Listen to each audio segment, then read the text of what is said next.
It's a great pleasure today to welcome Dr. Geoff Bertram, with whom I've discussed these things on a number of occasions, as well as other things. And Geoff is the bête noire of the energy industry because he is extremely well informed. He retired from the School of Economics and Finance at Victoria in 2009, and since then he's carried out research and writing in a number of related areas, including regulation and restructuring of the New Zealand electricity industry. And he has published surveys of electrical industry restructuring in 2006, 9, and 13, and he does regular presentations in this area. Also, of course, Geoff has a number of other strings to his bows. He's worked a lot in the Pacific and done really interesting studies on the sort of debt loading in places like the Cook Islands, and there's a critique of some neoliberal policies, the beast. Well, no, the state is considered the beast. Any case, over to Geoff, and Geoff is going to talk to a talk that he's already done and was so appreciated by numbers of people that they asked he could give it over here. But he's going to cut it a little short so that will be time for quarter of an hour questions. Thank you, Geoff. Right. Thanks. Okay, what I want to do today is just proceed with stuff that I had anyway, but a couple of points. I'll put it in the context of the Energy Price Review report, which was actually finished last May, but the government sat on it for 3 months, and it's just been released with some reaction from the minister, so it's slightly in the news at the moment, so I'll come back to that a couple of times. Just to remind you where we started from with all the electricity reforms, back in the 1980s, the proposition was put forward that corporatising and reorganising and possibly privatising in the electricity sector would bring gains for consumers. Because, first off, commercial profit-driven management would raise efficiency and cut costs. Secondly, competition or appropriate regulation would force efficiency gains and productivity gains through to consumers' prices. And thirdly, consumers would enjoy, therefore, as a result, better service and lower prices, while profits could still rise under an SOE or profit model. So there'd be a case of sharing the gains from more productive use of resources, and that's more or less the general proposition that was used to defend the recommendations from the Electricity Task Force. The outcome has not been quite so good. We now have quite several decades of experience with the reforms. 86 to 2018, productivity in the industry is down 30%. The prices for residential consumers have doubled in real terms. The prices for industry are up just a couple of percent. Prices for commercial users are down by a quarter, and gross profits are up 80%, which is a kind of strange amalgam. And my interpretation of these outcomes is basically this: the high profits have come not from efficiency gains, but from price gouging. Price gouging has been done on residential consumers under cover of entrenched market power, and the countervailing power of big business has protected industrial and commercial users, and most spectacularly the TI Point aluminium smelter, which is a sweetheart long-term contract deal. In other words, the big promise of the 1980s was essentially hollow. So, first thing to do is look at the data.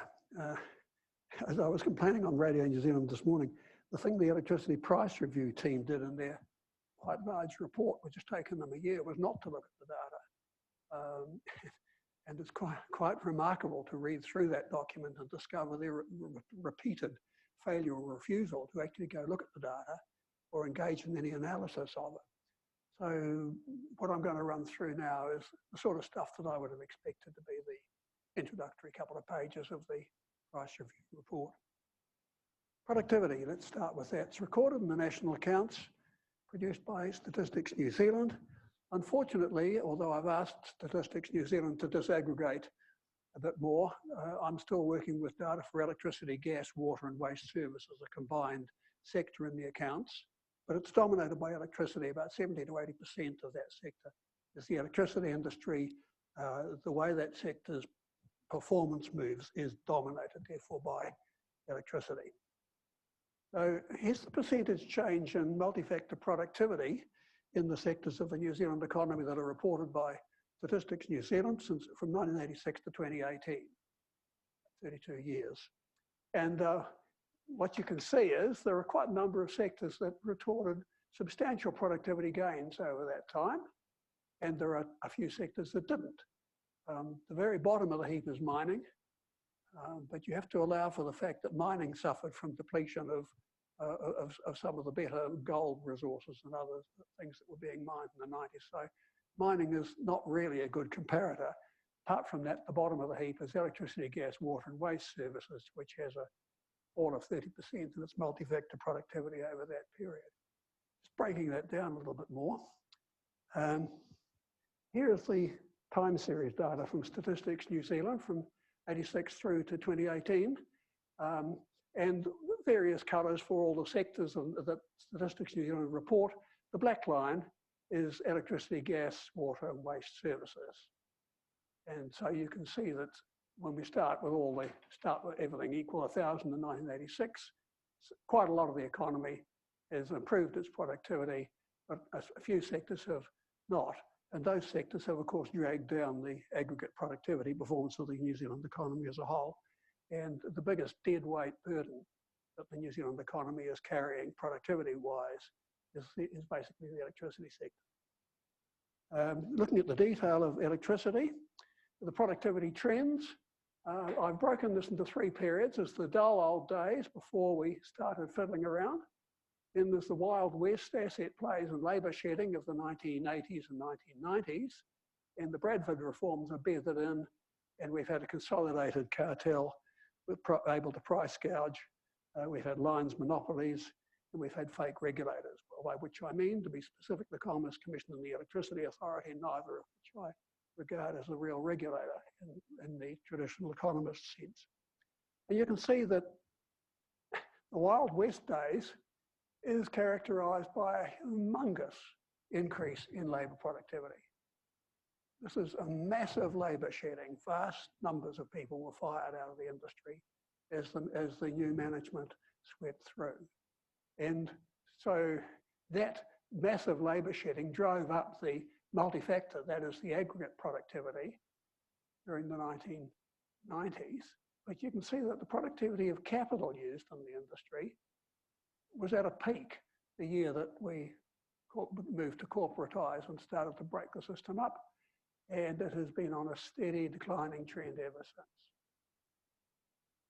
You can also see that once they'd run out of workers to fire, labour productivity began to drop dramatically as well.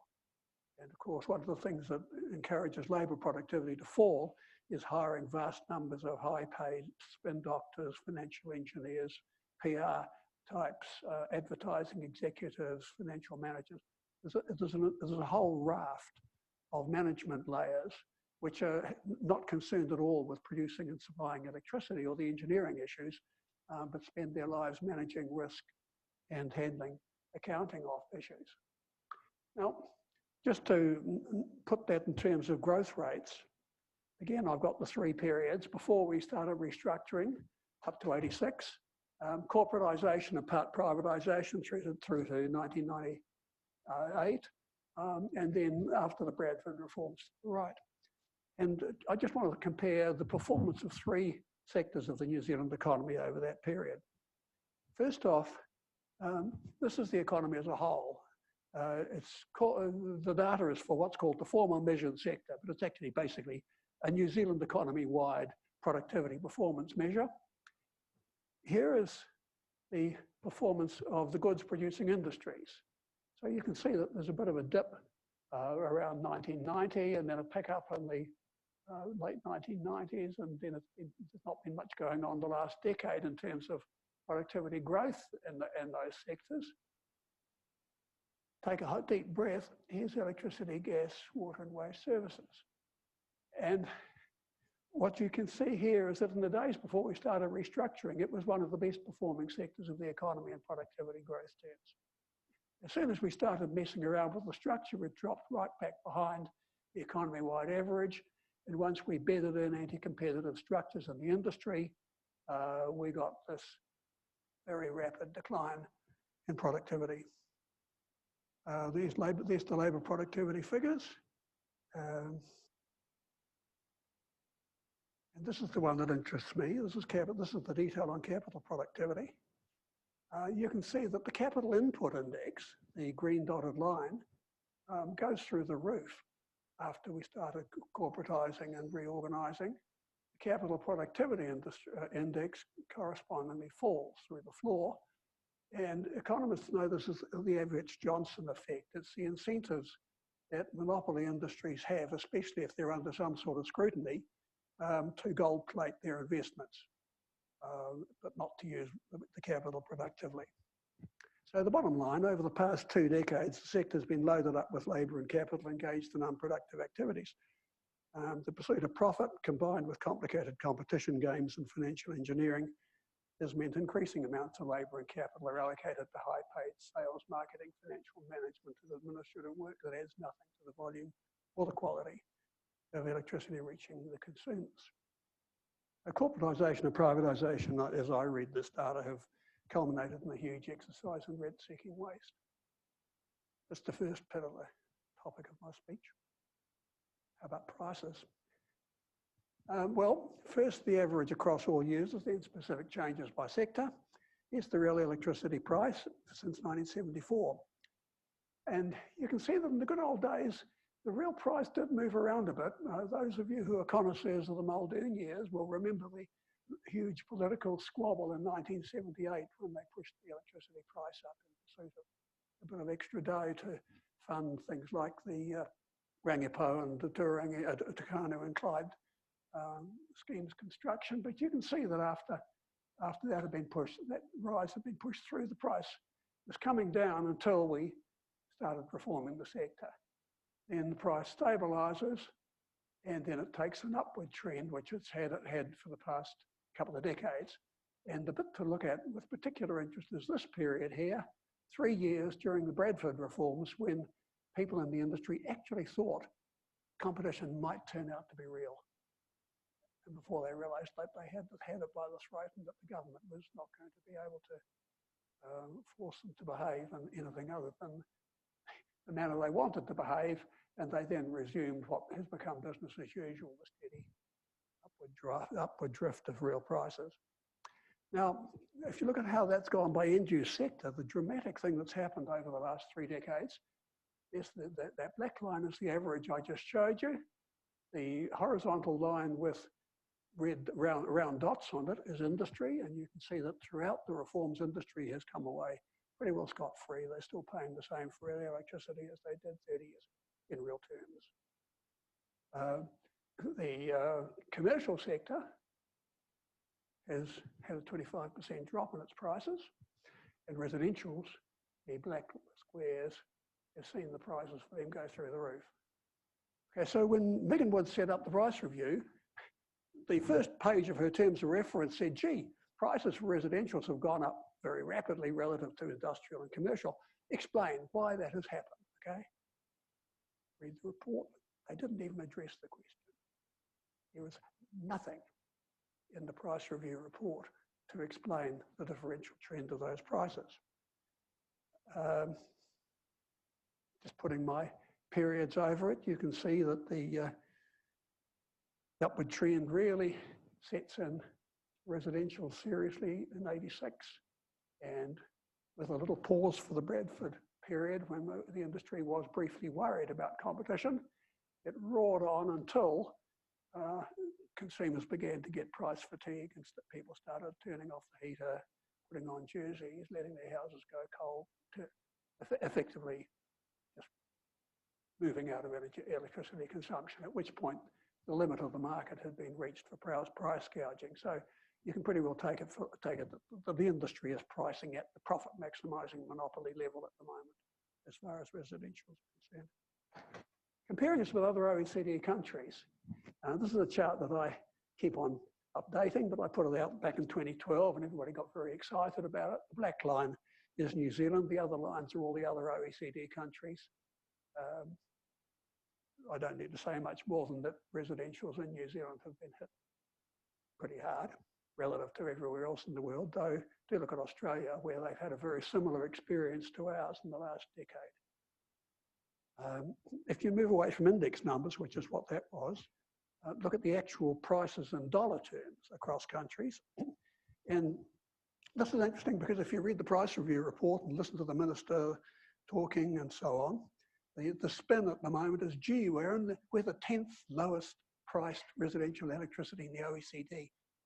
Isn't that fantastic? Well, actually, the data's 2017, 1 year out of date. We're 11th as of 2018. We dropped one place in that 1 year. But hey, let's go back. Back in 1980, before we started reforming things, New Zealand was 3rd cheapest in the OECD, down there with Canada and Norway, at 60% of the OECD average, which is the black line. And by 2018, New Zealand was 11th cheapest and 104% of the OECD average. So being told that we're 10th cheapest in the OECD doesn't give you the picture. The picture is we used to have some of the world's cheapest residential electricity, and we don't anymore. So, finally, profits. This is operating surplus and compensation of employees. Again, I have to use the consolidated electricity, gas, water sector because that's what the national accounts do. The green line at the bottom is compensation of employees. That's the wage and salary bill. The red bars are the operating surplus for the sector. What you can see is, as you probably by now expect, in the big Wild West labour shedding days, wages were squeezed while profits went up. And then once the cartel was consolidated, wages and salaries have gone steadily up as high-paid, unproductive rent seekers have taken over the industry, and profits have soared. So operating surplus is now huge relative to what it was. This is all in real terms, by the way. It's all deflated to 2018 dollars. If you just go and look at the natural monopoly lines sector, that's the local distribution companies, the record is one of increased margins as soon as they were corporatised or privatised. The first thing that happened as they were taken over by new management is that costs were slashed and prices were raised. And vast numbers of people at the time that this was done in 1994, 1993, the legislation is 92, the implementation is 94. Plenty of letters to the paper saying, gee, this means prices are going up. Lots of fog and mirrors from the government and the sector. Well, here's Vector and Wellington Electricity. These are the networks in the Auckland and Wellington wider regions. And you can see that if you go cast your eye back to 93, 94, here's corporatisation arrives, price and cost. And from there on out, in real terms, you can see that the average operating cost for Vector and Wellington Electricity combined is down there, and their revenues are up there, and the margin is enormous. Here is, and that spike, by the way, that's the Auckland CBD crisis, where the Auckland CBD, they bust a cable and blackout, destroyed all sorts of businesses downtown Auckland. Here's Powerco, which operates across the central North Island, same pattern. Massive increase in margins as soon as they were corporatised and let loose to the unregulated monopolists, and then consolidated ever since. Here's Orion down in Christchurch, exactly the same pattern, massive price hike and slash the costs and then hold the margin through the following 3 decades. And here's all the rest. Much more gentle because there are lots of local body or local trust-owned distributors who maybe didn't slash their employment and their costs quite as radically as the big guys did. And they didn't hike their prices so noticeably, but nevertheless, there's a widening margin there, which is protected as costs began to go up again. Now, this is the price cost margin that the Commerce Commission is committed to maintaining. Right? The Commerce Commission's regulatory apparatus maintains that level of profitability. It's called the line in the sand, and they will not discuss with you the basis on which they do it. They just say, yes, they've got to have a return on the asset values we've set. The asset values are a line in the sand. Go away, don't argue. So I tried arguing, it didn't work. Okay, so if we do the exercise of asking, well, how much excess profit is there in the distribution networks? This is my little slash of that. On the top line is the actual revenue that the distribution networks have collected since the early 90s. And the green line below is what they would have collected if we'd had a regulator working on the historic cost of assets. In other words, giving them a full return of and on all the money they actually spent on investment. And the pink in between is the excess, about 300 million a year is my guess. So we're looking at a wealth transfer from consumers to these guys of the order of about $10 billion over the period, which is not trivial. The source paper I gave to the Association of Economists conference in July, it's available, anybody wants it. High and rising profits show up, of course, as asset valuations, because the fair value practice in accountancy is to take your cash flows expected and write them into the value of the assets. So here's the supply authorities, the lines companies, the value of their fixed assets in the books. You can see the green is the historic cost of the assets, that is what it actually cost to install them, and the red is the extra value that's been written in by the accountants on a fair value basis, reflecting the profitability of the companies. These are all pure untaxed capital gains, of course, remember. Book value of gentailers, same story, roughly double the historic cost as the value of the assets in the books. And of course, they will tell you whenever you ask them if they're making a terribly low return on their assets. Well, if you have the cash flow on the top and the asset value on the bottom, and you write the asset value up all the time, your rate of return naturally doesn't look that flash. Anybody who takes seriously for 1 second complaints about the low return on equity by generators needs to take a course in accountancy, I think. So before divestment, the old ECNZ, the state-owned operator, had $4.5 billion worth of assets. By the time we came through it in 2018, there's $11 billion of assets on historic cost. They've done some serious investment, yep. But there's $22 billion written into the books as the value of the assets. And so if we renationalise these guys, we're going to have to pay compensation on that inflated basis. Here's the share prices of Mercury, Meridian and Genesis, share market darlings.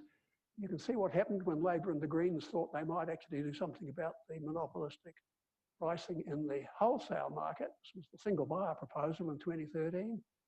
The share market took a deep breath, looked at it, and thought that it was probably going to knock $1.5 billion off the annual profitability of the industry. But and then when the election was won, the share price rebounded. So this is what this sort of data is all in the public record. The electricity price review had access to it any time they liked. I put some of it in as a submission. And there's plenty more to suggest that this is a sector which is underperforming, over-rewarded, focused on gouging revenue from the most defenceless group of electricity customers, the residentials, and especially the low-income residentials. So none of this is in the review report, which found no evidence of excessive profits, but just admitted they didn't have enough information. Okay, so how do you get excess profits? Well, here's the electricity supply chain. Up the top end are the big hydrothermal, geothermal wind generators at the left-hand side. Then they go through a clearing manager who schedules them the stations to run and determines what the spot price for the period is to be. Then you go to transmission, retail, then you go out to retail where the wholesale electricity is sold out to consumers and users through the distribution network. And so over the distribution network, it arrives at those three groups of consumers, demand, oh, no, not consumers. I've called commercial and industrial consumers, by the way, but I'm just stopping using that terminology because, and let me explain why. This is a semantic point. Industrial and commercial operators are users of electricity, not consumers. That is to say, it's an input to their production process, whereas residentials actually consume the stuff. It is true that they then have an internal process of getting energy services from the electricity, but basically the point at which the electricity goes into the household is where it's counted as part of final consumption from the national accounts point of view. But the commercial and industrial guys are users, not consumers. It's relevant when you say that the government policy is to give the long run benefit to consumers, and you ask who benefits from the policy, the industry, and it's basically users to get the benefits and consumers don't. And on the right hand side are the distributed guys, the rooftop solar, the small wind, the micro hydro, who are coming the other way, supplying electricity back. Now, excess profits come in many, many shapes. That's why it's very difficult to encapsulate this quickly. At central generation, there are Ricardian rents, carbon rents, and market manipulation rents. At transmission, there are natural monopoly rents. At retail, there are vertical integration rents because the gentailers combine their generation and retail activities and therefore internalise the risks involved in handling market fluctuations. At the distribution network level, there are natural monopoly rents built into those revaluations. At the demand side of the market, there's Ramsey pricing going on, which shifts the burden of paying for the industry's cost of supply onto those who have the lowest elasticity of demand, which has been basically households who aren't able to get away. Big industry is much more able to negotiate. Households are the most efficient group to stiff if you're trying to raise bulk amounts of revenue. And then over here, on the off-grid side, you face predatory pricing and captured regulators who are currently engaged in obstructing rooftop solar as much as they can. That's what the abolition of the low fixed charge regime is about. So in summary, multi-factor productivity is down 30%, capital productivity is down 42%, residential prices have gone up 90% since '86, operating surplus is up 81% in real dollars, the redistribution of wealth from residential consumers to the electricity asset owners has been massive, and that of course means increasing inequality, poverty, child poverty and energy poverty in particular. And residential consumers have made a transition from having no choice in a low-priced market under the old NZED to having lots of so-called choice in a very high-priced market, but no voice. And so, yeah, there are benefits as well as costs. The benefits are choice. The rest is the downside. Alas, we're not alone. This is a quote from Across the Ditch.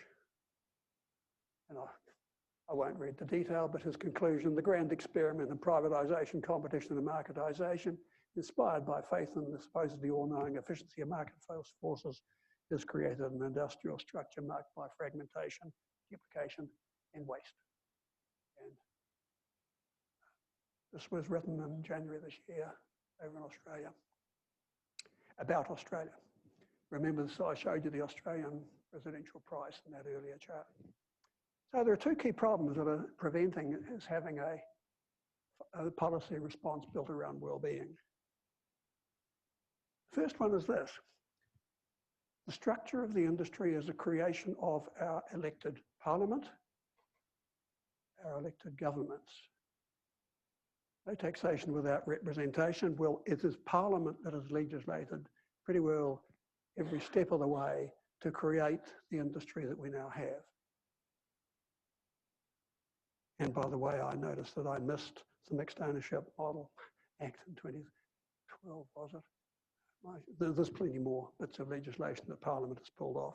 And the second thing is that the government's fiscal surplus, which is central to its election prospects, and in the view of the Labor Party at least, depends on a continued flow of profits and taxes from the industry. This is the government's take just in company tax and dividends. dividends from its ownership stake, company tax from the profits of the industry over the last 2 decades. The blue lines are the dividends the Crown has taken out from the industry. And this is just, by the way, the generation and transmission bits of it. The green is the taxes, and you can see that solid profitability in the last decade has produced plenty of company tax. The red is the privatisation receipts. The blue spikes in the 1990s are financial engineering as they mucked around with the assets that the ECNZ had, raising big loans against the security of the assets and using the loans to pay cash into the Treasury. So that's leveraging up contacted separation, that's contacts proceeds from privatisation, and this is the sale of the 3 mixed ownership model companies for part sale. That's about $1.6 billion a year is coming into the government's fiscal surplus operating balance from this industry. And you've got to add GST on top of that. So allowing for all the bits and pieces, $2 billion is at stake if the government seriously moved to cut the profits of the industry. So you can't see this government moving particularly rapidly. There are 8 problems. This is just, if I was telling the minister, what's your policy agenda? This is where I'd start. First off, if you break up an integrated, tightly planned system, which we had until 1986, you'd lose all the synergies. There is a minimum efficient size and scope for a firm to minimise the cost of delivery of the good. So once you separate lines and energy, you killed off local integrated supply and you hindered national level planned operation, you incurred likely productivity losses. They had to be offset by the supposedly enormous gains from neoliberal inspired corporate management. Secondly, the competition that the gentailers go in for is not what the economics textbook means by competition. And the vertical integration of generation and retailing has foreclosed all except fringe competitive entry to retail. So when you hear a huge amount about competition, it's all about churn, how many people are switching from one to another. And the whole churn story, the what's my number campaign is basically a matter of blaming consumers for prices being too high. Why are consumers paying too much? Well, because they don't shop around. Is the story you hear. It's patent nonsense, and B, it's offensive because shopping around is hugely costly for consumers in terms of anxiety, effort. So I mean, it's a job that they shouldn't be having to do, and the shopping around doesn't actually bring the consumer price down over time. It just shuffles things around. Thirdly, financial engineering, which took cash up front out of the industry and left very large finance costs, which is what they now mean when they say, oh, we've got to recover fixed costs. Well, basically, it's because they raise huge loans to pay cash out to the owners, very large. But rent is not an economic cost as a fundamental principle in first-year economics. And even when the rent is being used to service debt obligations, it's still not an economic cost. Fourthly, allowing natural monopoly lines to price up to the limit of contestability, that is to go for the profit-maximising monopoly price, and value their assets accordingly, gives them an incentive to price gouge and write their assets up, which is the 1990s.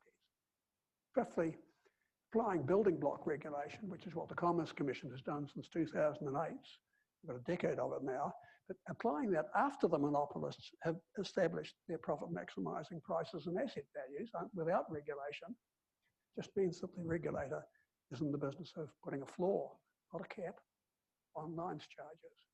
So the Commerce Commission currently prevents your lines charges from coming down.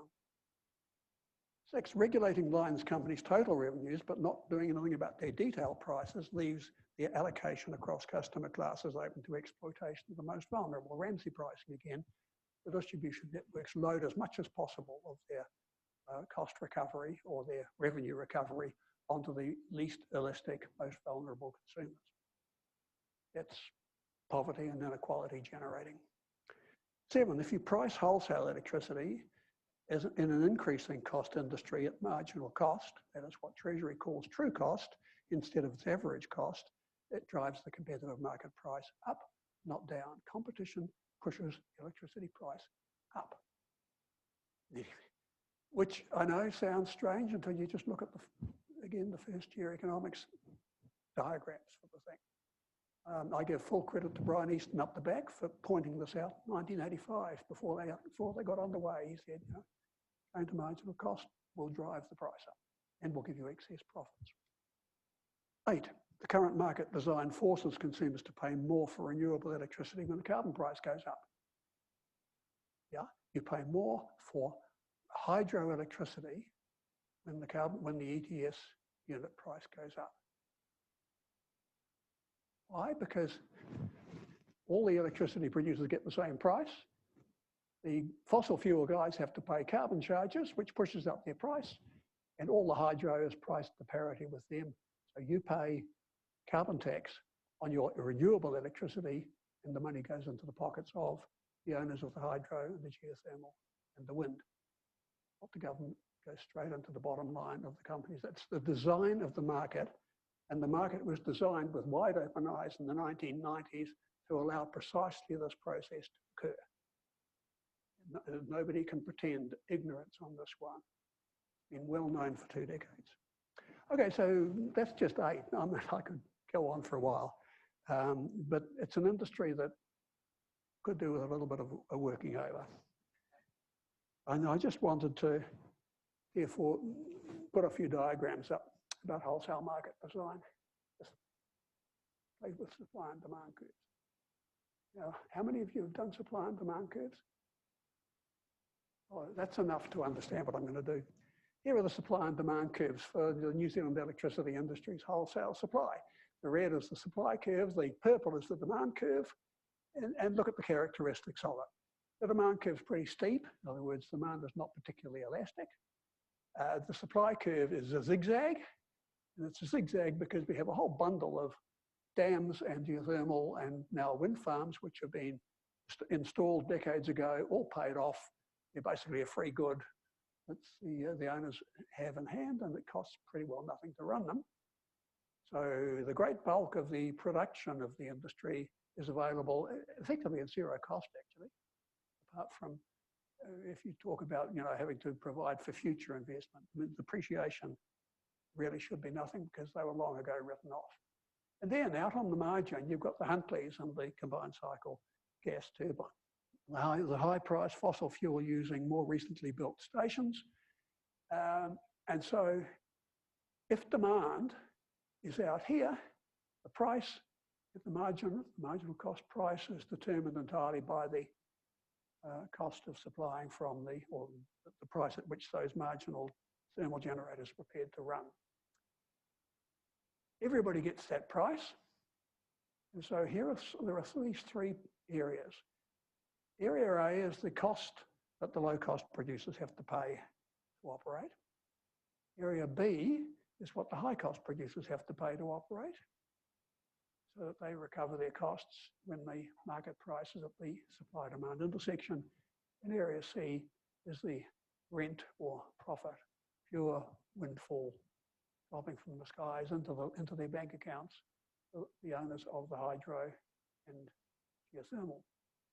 Okay, now ask yourself the question, what is the cost of supply in this industry? The total cost of supplying the quantity is A plus B, costs of the actual suppliers incur. The revenue from selling the quantity at the marginal cost price is A plus B plus C. Area C is pure rent. So what's the true cost? Is the true cost of supply A plus B, the actual expenditure the industry has to undertake to get real resources to produce the real service, or is it A plus B plus C, including a big reward for those who are sitting on long-built dams? This is a genuine debate among economists, I have to warn you. One side says the true cost is the average cost pricing, that's A plus B, and that's how the old NZED used to price its electricity, and that's why residentials had the 3rd lowest electricity prices in the OECD. Marginal cost pricing is what Treasury calls the true cost, and the happiness of consumers varies quite radically between the 2. And lo and behold, we're running on marginal cost pricing. Now, those big profits area C, rely very heavily on having high cost producers on the margin of the market. So now think about things that might go bump in the night for this industry. Suppose demand collapses, the TY Point smelter closes, boom, the price comes down to PL. The rents vanish. The asset values of the generators go straight down to the floor. Misery rules, the stock exchange plunges. You can see that this is unthinkable, so the smelter will be kept open at all costs. Here's another one. Suppose a whole lot of rooftop solar, renewables and so on comes rushing into the market and brings us more low-cost supply so that the high-cost guys are pushed right outside the margins of the market. Whoops, same problem. The price goes down to here. All those asset values collapse. Misery, the stock exchange suffers. The asset owners, the shareholders of Remuera weep. So that's unthinkable too. We've got to see off rooftop solar. That's a strategic priority. So here is the core strategy for the gentailers, which you can see embedded in the price reviews report and in the policy changes that they're squeezing out of the government. Keep demand up and keep supply constrained. That's the recipe for prices, profits, and all that. Now, let's do a carbon tax or an emissions trading scheme that actually pushes up the price at which marginal fossil fuel users can supply the market. So the market price goes up to P with the tax, and look at that green area. That's the amount of dough that is suddenly stripped out of consumers' pockets and dropped straight into the bank accounts of the owners of the low-cost hydro. This is probably the most obvious fundamental flaw in the design of the emissions trading scheme. They're about to produce a legislation to amend the emissions trading scheme in Parliament. Don't hold your breath to see this one fixed. It's too profitable for too many people. So we've got lots of bits of profit in the wholesale part of the industry. There's Ricardian rent, which is basically that stuff that falls to the low-cost suppliers. There's carbon rent, which all the renewable guys pick up just because the carbon price goes across the whole market. And there's pure monopoly rent, which is what Frank Wolack and Steve Belletti spend their time talking about. Steve Belletti was on the radio this morning saying about 800 million a year of that. 27 years ago, I co-authored a study called Hydro in New Zealand. We drew this diagram and we said how much of the rent inherent in the sector could we capture by a long-term contract to provide consumers with low-cost electricity while we move to a marginal cost pricing market. And we thought 800 million, which if you convert it to 2018 dollars is $1.5 billion, is the amount that just a simple contract could take out of the industry's revenues and use to lower the cost of residentials. So stand back, big picture policy. I've got to stop. We're running out of time. So before and after, it used to be an essential service collectively provided, priced as cheaply as possible. Well-being used to be the goal. It was run by engineers committed to optimal outcomes. It was an integrated monopoly with non-profit outcomes. And you know what it is since then. So what could you do? Well, it depends how you think the government works. Is it a committee of the bourgeoisie? Is it a predatory deadweight burden captured by rent seekers? Is it a predatory neoliberal government? There are writers out there saying all these things. Is it what social democrats think of, an agent of the people advancing well-being? Since 1984, the first of those have gained a great deal of credibility in New Zealand. And so you could say, I think that in the inequality of income and wealth in this country has been a direct outcome of policy passed by Parliament. That's where the buck stops. You don't blame the corporate heavy dudes. They're just doing what corporate heavy dudes do. Don't blame monopolists for taking their money if the law allows them to. The buck stops at Parliament. And of course, incentives matter, even for the Minister of Finance. So in an ideal social democratic world, and I'm not going to go through this in detail, you know, it's easy to start specifying other things we could do. We could renationalise the industry, give it a genuine social objective, fitted in with our carbon zero policies, get the prices rejigged, protect consumers. I mean, straightforward, just take hold of the commanding heights and reorganise it. Here's some of the things you could do if you had a serious government. You could break up the gentailers, you could abolish the lines energy split, you could allow the local lines operators to get into generation, you could amend the emissions trading scheme, you could overhaul the Commerce Commission, you could amend Part 4 of the Commerce Act, you could give the Electricity Authority instructions to get on with protecting consumers, you could open the way for rooftop solar. You could write your policy manifesto, no problem.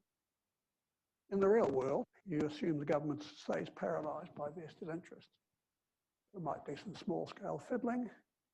So here are some possibilities. But the government hasn't even gone that far. So let's go to the real world as it is. You give money to the poor to pay their bills, which of course means that the industry's demand and profitability are simply sustained by taxpayers. You take away the fixed charge regulations, which shifts the cost burden around from one group of residentials to another and helps to stop rooftop solar.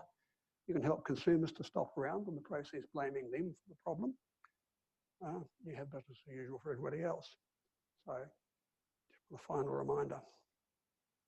1984 to 94 was a period that left a big scar, a very long-running imprint on New Zealand's economy. Here's the first bit of it. This is the economy's growth performance. That's the per capita income generated in the New Zealand economy.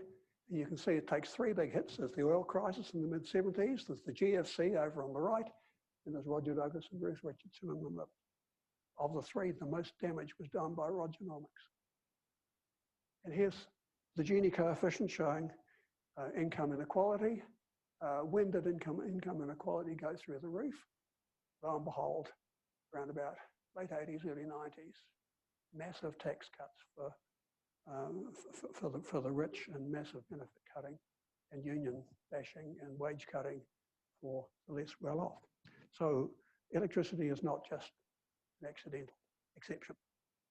Okay, so there we are.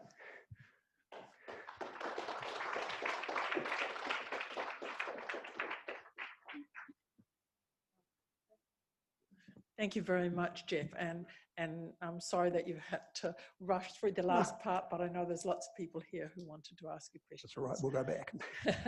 And could you identify yourself by name? Molly. Molly Millish, long-term problem to the industry.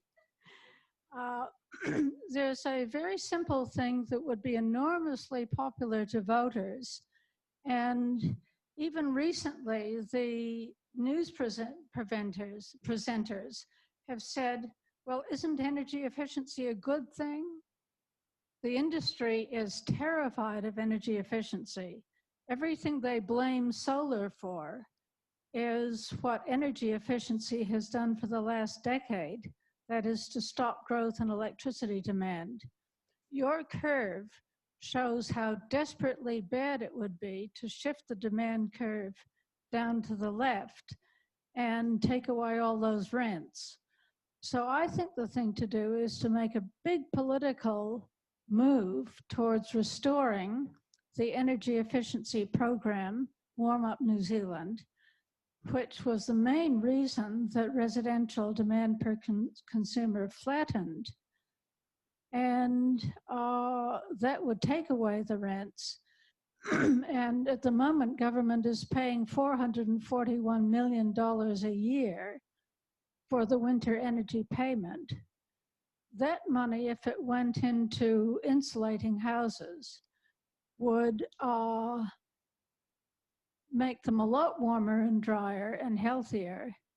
And I think that's the way to go. Restore Warm Up New Zealand, big time. I mean, I agree with everything you say at first sight, but you're talking about well-being. We're not talking about industry reality. And they will not just sit there while their demand is reduced by an energy efficiency program or distributed generation. You know, they will get another pot line on at Te Wai Point. or something like that, anything to create the demand to keep the price up. So, and they have the ability and the power to do that. So, you know, these are hypotheticals I'm putting up there. They wouldn't be allowed to happen unless you had a government that was committed to making them happen, and we don't at the moment.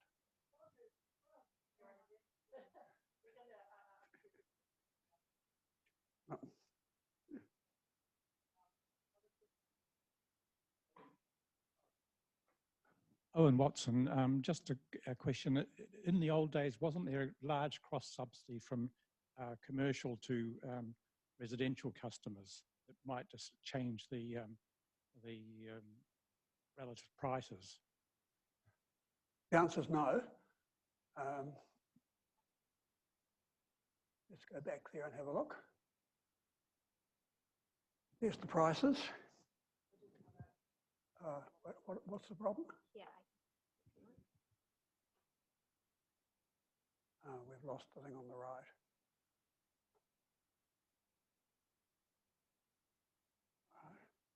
So there's the, there are the price trends. And what you can, I might go back a slide. So that we take off.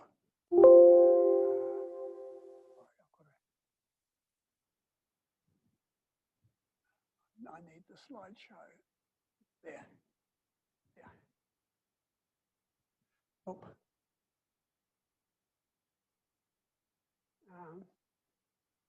I've got to find where the relevant chart was in my collection.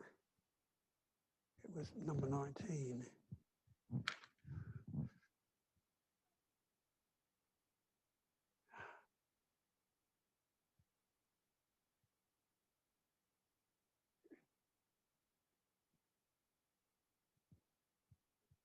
Oh, faster.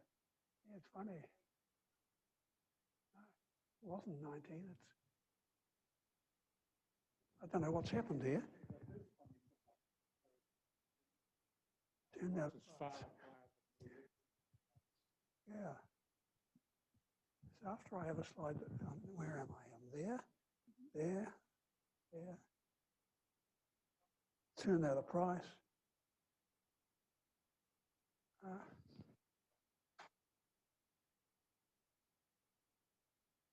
No, it's the slide has disappeared. I don't quite know what to do with a slide that's disappeared. Why has it disappeared? Yeah, that's the one I want.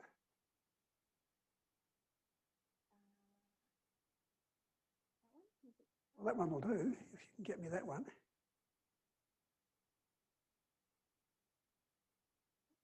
Yeah. Actually, the one that followed, can I move on one without losing it? Yeah. Okay, so here we go. These are the three sectors, all right? And you can see that back in 1974 and up to before we began reorganising, the cheapest electricity went to industrials, the next cheapest went to residentials, and the most expensive went to commercial, right? Now, back at in the day, and the Electricity Authority keeps on making this argument, gee, residentials are cross-subsidising industrials, or are being cross-subsidised rather from commercials. In other words, gee, commercials are paying more, so they're cross-subsidising residentials, was the argument. So we've got to get rid of that. So what do? Well, we whip residentials up to there, bring commercials down to there, all right? Now, does that mean that residentials are cross-subsidising commercial? Well, no, it actually doesn't. Because a cross-subsidy arises when the price that you are charging to one party is lower than the marginal cost of supplying that party, right? And there's never been any evidence produced by anybody to say that these prices here did not recover the marginal cost of supplying residentials in the New Zealand pre-reform system. There is a big chunk of common costs in electricity. They're fixed charges. They don't belong to any particular sector, and they have to be allocated. All right? And the allocation is a tax question. It's nothing to do with subsidy. there's a big lump of money we've got to raise. Who's going to pay this? And you decide who you're going to stick up for it. Now, in the days when the industry was democratically accountable, we had elected power boards looking after residential consumers who were the voters, and we had elected governments looking after residential consumers who were voters. They pushed as much as possible of the fixed cost of the industry off residential consumers. Yeah. In the modern system here, fixed costs are pushed onto residentials and off commercials. In neither case is that a cross-subsidy. And equally, it is not a cross-subsidy, although the argument's being made strenuously by the industry at the moment about the low fixed charges regime. It's not the case that households with low usage are subsidising households with high usage. It is simply that the allocation of fixed costs, which is essentially arbitrary, has politically been dumped on one group and it's now being dumped on another. It's not a cross-subsidy though, it's the essential point. Unless but you need to define what you mean by cross-subsidy. If it just means I pay less than you, well. Hi, I'm Lucy Telfar Barnard. I'm from the university here. I had a whole lot of questions, but I'm just going to stick to one because we're short. If everything was how it should be, what do you think that the residential price per unit per kilowatt hour should be? I don't know what you mean by as it should be. Well, clearly, I mean, from what you're saying, you don't think that the market should operate the way that it does. So do you have an idea of what that, I assume you have some idea of what it should look like instead? Oh yeah. And therefore what the cost to the consumer should be? I'm kind of saying how it could be, because on the way to how it could be, you encounter the political economy obstacles that take you into territory where we probably don't want to go, So if you'll allow me to start a civil war, effectively, if you'll allow the government to have the determination and the balls to actually confront head-on this country's most powerful vested interests and face them down, then we would be talking about the sort of options I had on that slide about where the Social Democrat would go.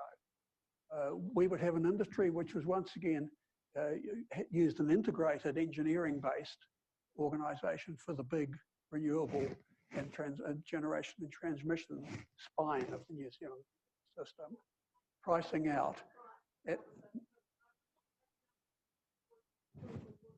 All right. Oh, well, my guess is that if we reorganised, renationalised, shifted to a non-profit focus, adjusted the allocation of prices across consumers, and at the same time avoided getting into grossly anti-competitive stuff at the margins of the state-owned part of the sector relative to the private sector, you would probably take $2 billion a year off the revenues. They bring them down from 7 to 5 billion. That would be fairly straightforward. And on that basis, you'd probably knock the residential price down. You could knock it down almost immediately by a quarter or a third. And then if you started reallocating, in other words, asking commercial to take more of the burden, you could halve electricity prices to residentials. And then if you started structuring in the sort of way that I was recommending back in 1992, you could give every residential consumer 2,000 kilowatt hours a month free, and then charge them for what they consumed beyond that. In other words, poor households with low consumption would not have to pay for their electricity. It would be a public good. Or supplied as a public service, rather. But I mean, between here and there lies a political revolution that I don't see on the horizon.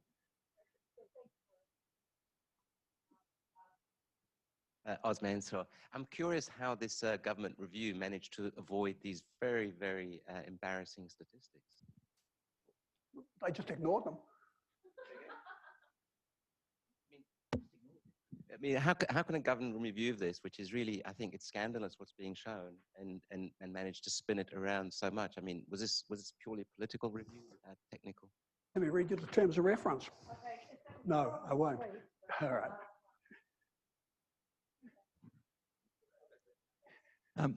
Hi, Mike Purvis, work at the hospital. I got an economics degree thousands of years ago. To clarify something you said, basically the initial announcements from the minister got me, the biggest one that got me concerned was that he was saying that getting rid of the low user plans to help the poor large families, which I thought was like you say, it's moving the poor with large consumption. So the poor superannuation is going to have to subsidise. It's going to move that way. It just seemed nonsensical. But now what you've thrown here is that really what they're trying to do is stop the solars as the game, and the minister's captured by the industry. That'd be correct? That'd be correct. I mean, this is an argument I made last year when the industry started lobbying the minister very hard to get rid of the low fixed charge regulations. It was pretty obvious at that stage what they were after, and they now have it, so I guess they're pretty happy. It's fundamentally a way of making rooftop solar and similar, and energy efficiency less economically attractive, and thereby safeguarding the patch for the existing industry. I mean, it's fully legal, I've got to say. You know, anti-competitive behaviour in this country is not illegal, and the exercise of market power is not illegal. And for that, we blame our parliament. Don't blame the industry guys. And so, following on from that, so National wouldn't have done any better. So basically, you're saying the outlook's pretty grim. No, I mean the outlook is business as usual. We're still alive. On that happy note. The lights are on. At least those of us that are here are. Thank you very much for, as ever, very stimulating talk. And I think it's a really important for public health, where many of us come from, where we're trying to improve housing and energy efficiency, and also thinking about these policies like the winter energy payments. So thank you very much indeed for a stimulating talk. Thanks for the great questions. And can you stay for a very plain lunch afterwards? Whatever. Those who'd like to join, do.